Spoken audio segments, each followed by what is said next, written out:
how are you doing? It's Deborah, back with you again. Somebody asked me about psychosis. What is that? And because I have gone on to coaching, I still counsel, so I kind of combine the two together, which is proving really helpful for a lot of people. I've just uploaded to Patreon a private video for those who support me on the visualization and the manifesting process. If you're interested, please join Patreon. Let's look at psychosis. Psychosis, in a nutshell, is when somebody believes something which isn't actually true. And you could have any kind of disorder to have psychosis. It's like a comorbid with all other mental illnesses. It's like your evil little, twin sister or brother. You believe that you are being watched by someone. Now, you tell people this, you tell everyone that you know, or you tell close friends, I'm being watched. I know I am. I've seen someone's watching me. I know someone's watching me, but I don't have any proof. And they might say to you, well, why would you talk like that if you have no proof? Who's watching you? You might mention a name. They might say, okay, why would that person be watching you? At which point, you might become very annoyed because you expect people to understand this. The person who is suffering with a period of psychosis. It goes away, it comes and goes with many people.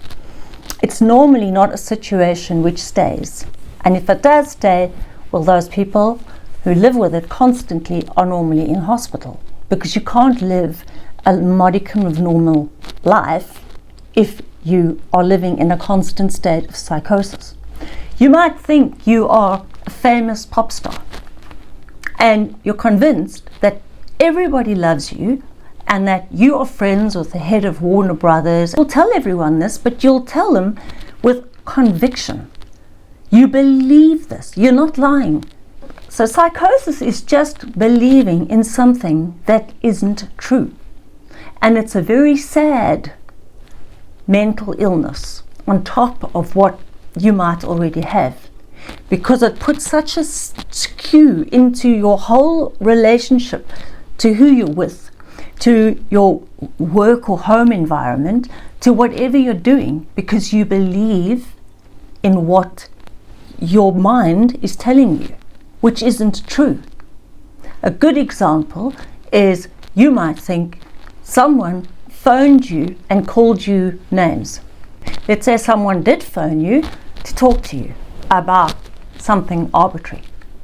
But you turn it into someone's phoned you and that person called you names and they did this and they did that, but you believe it. It's not that you're lying. There's a thin line here, whether you are making it up or whether you're psychotic. If you're psychotic, you absolutely believe it with every fiber of your being. How do people know whether someone's psychotic or not? There are people who like to make drama their lives. So they dramatize everything. You have people who are pathological liars and you have people who are psychotic. And the two are different. Your psychosis will be things that are out of the field. There will be stories that are just bam, right out of the park. Like, now I'm going to dinner with Simon Cowell later from, Britain's Got Talent or whatever. And the person believes that. And the next day, if you say to them, how was your dinner? They won't even remember it. They might say, what dinner? A person who's making it up, I'm going to dinner with Simon Cowell, Britain's Got Talent, and the next day you say to them, how was your dinner? Now, if they're lying, they're either going to say, well, he had to cancel at the last second, or it went very well, but I don't really want to talk about it. So you see the lie. And the psychotic person will not remember that they said that, or they might remember they said that, but they might be really confused as to how to answer you. There's a subtle difference, and yet there's a lot in common with a pathological liar and someone who's psychotic. But the psychotic person, you believe in what isn't true. Pathological lying is making up stories that are not true. So have a look at that. That's all it is. And normally it's an episode. So psychosis passes. But when they're in that psychotic state, the best you can do is just go along with them. Don't argue. Let them believe it. Because they do believe it, and you're not going to help them by arguing with them. Unless they want to hurt themselves or someone else, is the only time that you interfere. Otherwise, when they come out that psychosis, life carries on. It can go on for a little while and then it stops. Please join. You can join at the lowest tier. I don't mind. The link is at the bottom. Until I've got YouTube channel memberships going, yeah, I might know a lot, but I might not.